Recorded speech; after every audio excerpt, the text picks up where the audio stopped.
Oh, hello there. It's very dark, but hello and welcome to the Saturday streaming edition of Adam's Music Box, where today we're going to go a bit all over the place. We're going to freestyle it. Not that we ever do anything but we're going to especially freestyle it today because something happened, a musical experience not altogether unexpected, that made me think of some things that I hadn't really thought about for a while.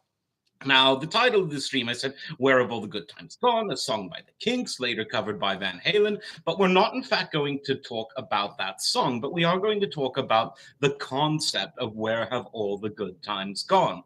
So it starts off with a Joe Cocker story because earlier in the year I said, why has the wonderful concert film to Joe Cocker's sensational 1970 Mad Dogs and Englishmen tour, why has it never been re-released online in the modern digital world? Well, someone out there may have been listening to me, or it's because Joe Cocker's estate and whoever might run it realizes that he's being indicted, or should I say inducted, to the Rock and Roll Hall of Fame, whatever that is, in a few days' time, or maybe today even. And so they're releasing a lot of video and film archive of his on his official YouTube channel. And the other day, they released the full concert film. It's a film that documents his 1970 US tour. He was traveling with a big, huge, wonderful band led by Leon Russell. Just great musicians, so many backup singers, a great tour. But as I watched the entire film for the first time in years, something struck me. Now, we've all seen, your typical 60s, 70s, 80s concert film that is sort of, most of them follow a format of they show the band on stage, but then they also show the sort of fly on the wall stuff, the hotel rooms, the tour managers, the bus drivers, the band going into a bar, going into a diner, all of these types of things.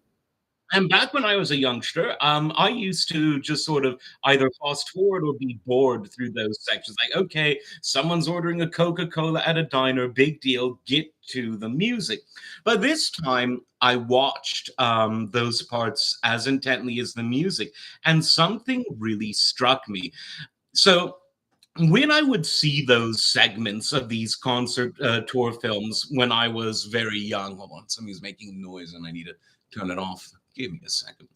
I would just think, oh, how very typical. People talking at a train station, at a rest stop, at a diner, you know the deal. All of these concert films tend to follow that same format because if you see one bass player and one band order a Coca-Cola at a 24-hour diner, it's very different when you see another one do it. At least that's how I thought about it when I was, let's say, 16, 17, and was sort of drinking in these concert films, like Elizabeth Taylor after a long night with Richard Burton. Now, though, it struck me as something very different. Even though it's the same people that I've seen in this particular film and others like it many times before, when I saw it before, everything sort of felt familiar. And now it all felt like a foreign country. Everyone was smiling. Everyone was having a good time. People were being honest with each other. People were opening up beer bottles with their fists and just hanging around, having a good time. And it really got me thinking.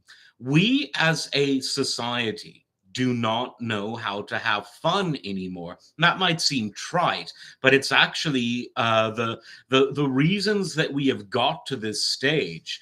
It's a consequence of some very serious and troubling factors. Now, governments of one form or another have always been corrupt, but in first world countries, particularly this so called Anglosphere, America, Canada, Britain, Australia, New Zealand, blah, blah, blah, life in the post war era was pretty good. In the era between the First and Second World Wars, things in these countries were pretty bad. There was, of course, the Depression. And I was watching the other day a Steve Allen video. He was talking about the Depression, and he said a lot of young people don't know what the Depression is. He said, well, it meant that everyone was poor, very poor, and hungry. Yeah, that was the Depression. And the same generation that lived through the Depression then was conscripted into fighting in a Second World War just a few decades after another bloody World War. And that generation, when they got back home, they rebuilt their countries in a way that was very good.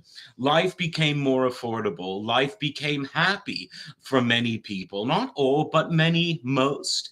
And things were pretty good. The post war boom in countries, especially like America, was really, really good. Certainly good compared to what came before it. War, a bit of a good economy in the 20s, actually a very good one, but not very long lasting. Depression, war.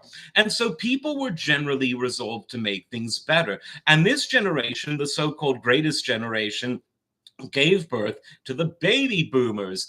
The baby boomers who had it better than any generation at that point in human history, certainly if we measure it in material terms, in health outcomes, in purchasing power, in things like that.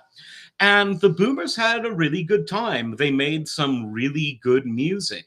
Some of the boomers were drafted to be killed in the war in Vietnam, certainly those who lived in America and many in Australia as well. And so that maybe is the beginning of the problems that we have with the boomers now that they have gotten older. And this is a problem that was a long time coming. In the 90s, George Carlin, part of that generation himself, he said that these are the people that have cut off every opportunity for those who have come after them. He said they went from let it all hang out and do what you like to give me, it's mine, just do it. And they went from, best line of all, they went from cocaine to Rogaine.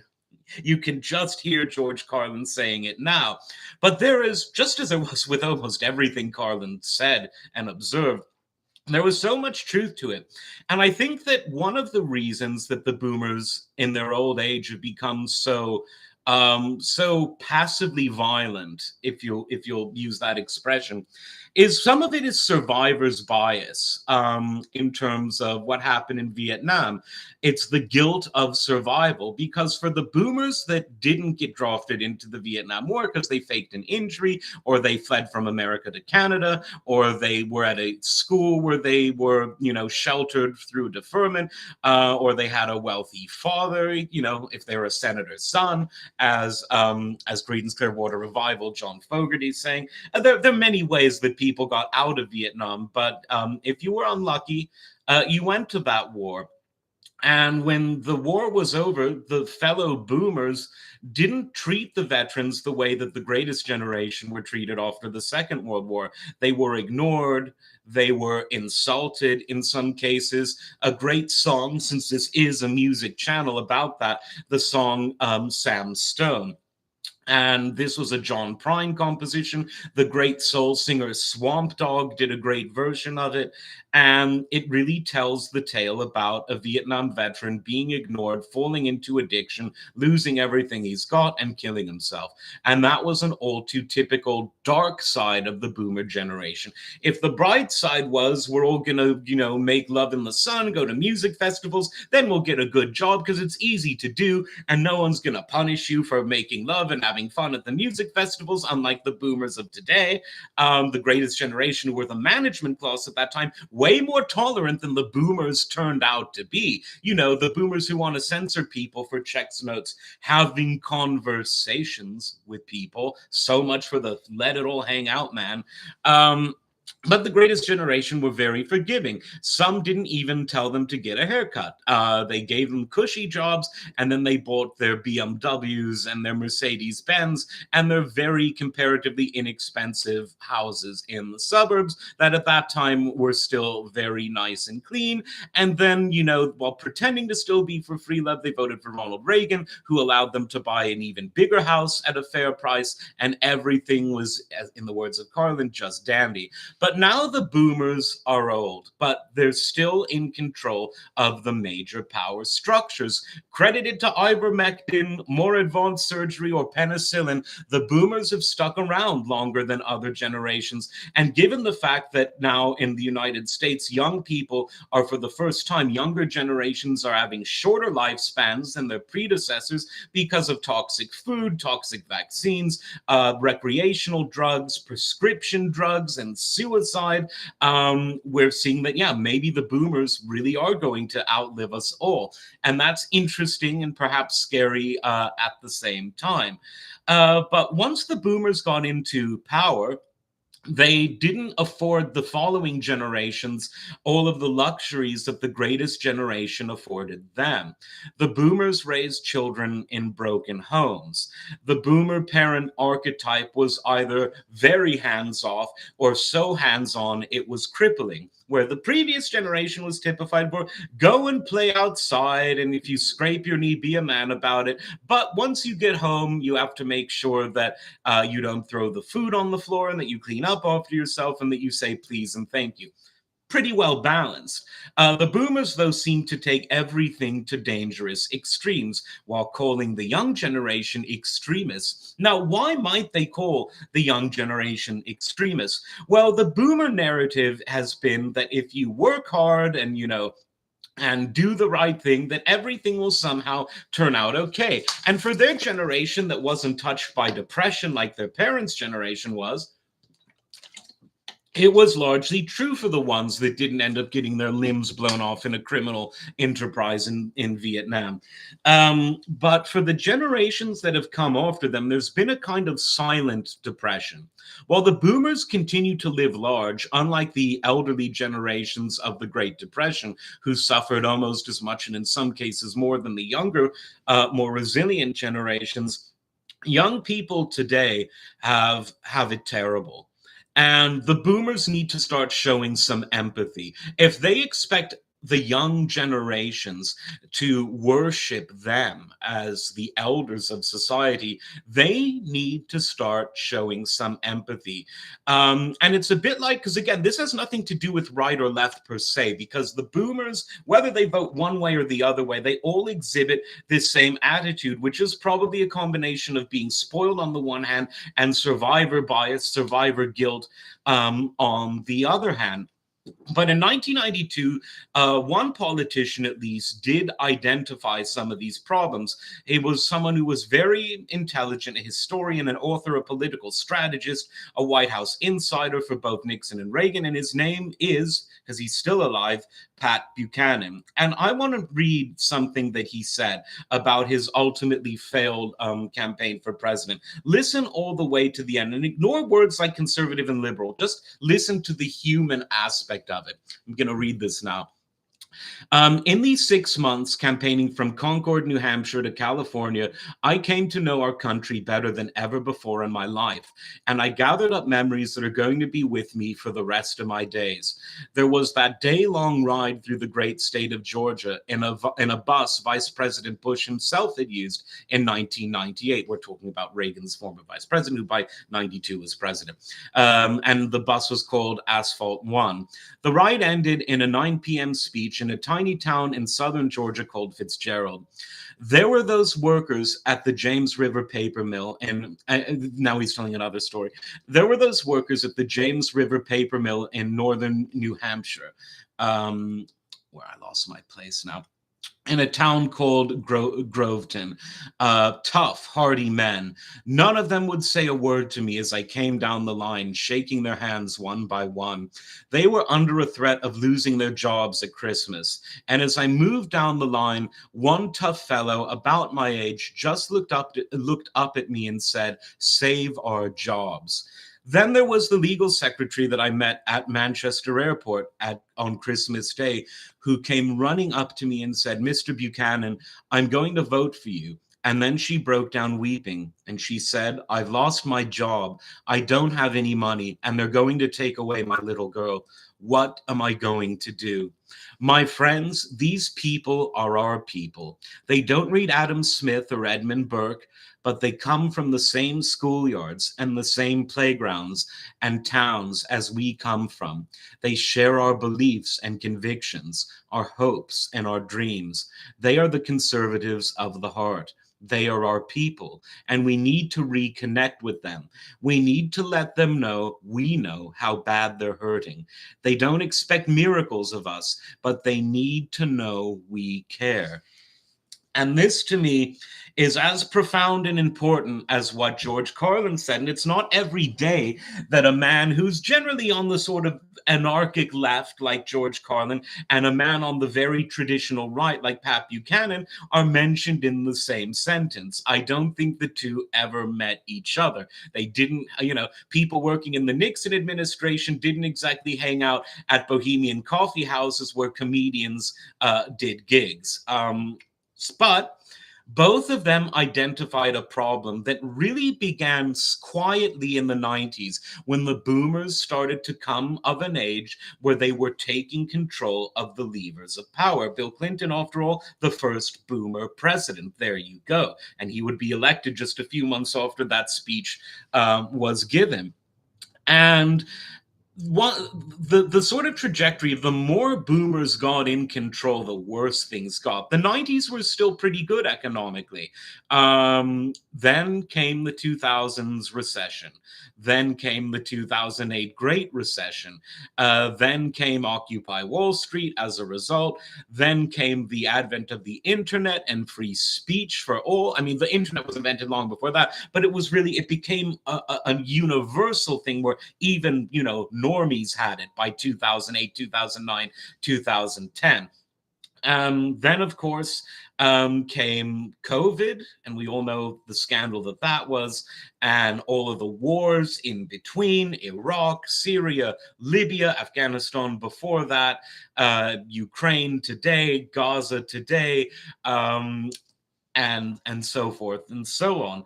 And people started to get popular who opposed the ideological boomerism of, give me, it's mine, screw you. People like Ron Paul were popular, but he wasn't rich, so they screwed him.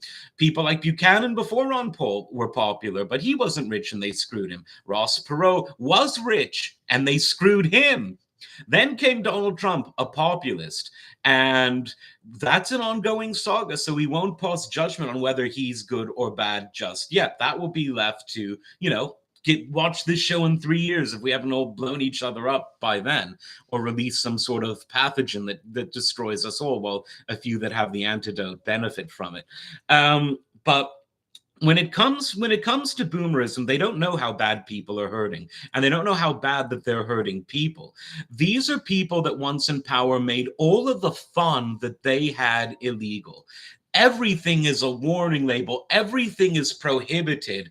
This is illegal. That is illegal. And you wonder why people are seriously depressed.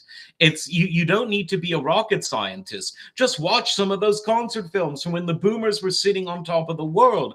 They were having all the fun in the world, and they weren't suffering any consequences because their parents' generation were a lot more forgiving than they are, because they don't forgive anything. They don't forgive debt. They don't forgive free speech. They don't forgive someone at work who might make a mistake. They don't forgive you if you don't say the exact right thing to them when they're in one of their moods because their prescription drugs that are making their minds turn to potato salad they forgot to take their dose on that particular day. And that's why when you look at the young people, particularly this new generation, Z, Z, call it what you will, they don't have as much humor because they don't have a hell of a lot to smile about. They've been screwed. They've been duped. The economy doesn't work for them. Fun doesn't work for them. So why do you think they're on TikTok all day? Because the world has been taken from them. If it's not the fact that things are unaffordable, it's that all of the music clubs have been shut down. It's that the streets are too dangerous. It's that no one speaks their language. It's that the culture has become devoid of empathy and it just exists to enforce tyrannical rules of one form or another. And if you think that generation had it bad, get ready for the generation that didn't even get to socialize with people at school or on playgrounds because they shut down the playgrounds because they like you.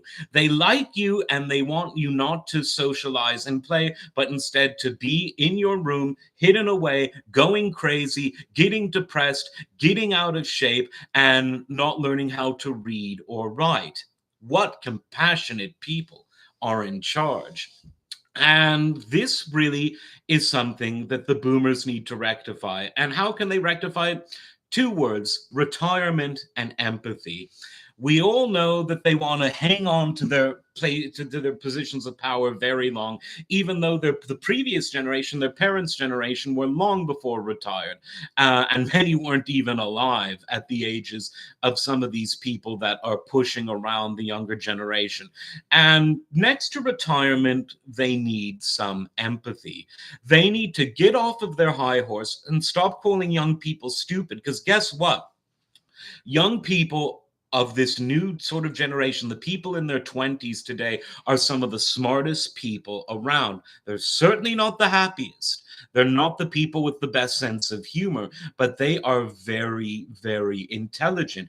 Because why do you think prisoners can get law degrees? Why do you think a lot of prisoners become so well read? Because when you have a library and nothing else to do, you start reading. And these young kids, far from being stupid, as the boomers call them, they in their prison that the boomers have made for them, they've been reading a lot. They've been reading about statistics. They've been reading about history. They've been reading about other things. Yes, sports, entertainment, music, even. I know the boomers who enjoyed all the music and sports and entertainment don't think that the next generation should be able to enjoy any of that. But yeah, on their phones and on their tablets and the rest of it, some of the young generation are enjoying that too. But there's no real society anymore. There's no culture anymore. There's just disease, war, and poverty. It's the silent depression. It's the Great Depression, but we have our soma, as Huxley would say. We are numb to it. We don't. We're not suffering in the soup kitchen line. We're suffering by eating the poison and looking on the phones. But the boomers, like many people who do bad and unethical things, I think they're going to be disappointed in the outcome, because the monster that they've created is much more intelligent than them. They're better at identifying the problems, they're better at identifying the solutions, even if it's not the kind of solution that your archetypal boomer might want. And it is what happens when you create a Frankensteinian monster, by cutting the ladder off from under them and saying, we had it all, but we want to artificially create a Great Depression like mentality for you people. But just as the prisoner, whether he's guilty or innocent, who gets a law degree in prison, ends up doing things that he wasn't really expected to do, I think that the young generation is going to do things that wasn't expected of them. And I say that in a good way. I think they're going to right a lot of these wrongs that need to be righted, because there's nothing worse than purposely, through your arrogance, through your hubris, through your smugness, making it worse for the generation that comes next. The people that gave birth to these boomers, all they could talk about is, we don't want our kids to go to a world war. We don't want our kids to suffer through a Great Depression. And many of them tried their best and did a very good job. And no, if you have a boomer mother or grandmother or whatever who's so nice, I'm not talking about them. I'm talking about the people with influence. I'm talking about the people with power. I'm talking about the people that fit the archetypes that were created by the people in power.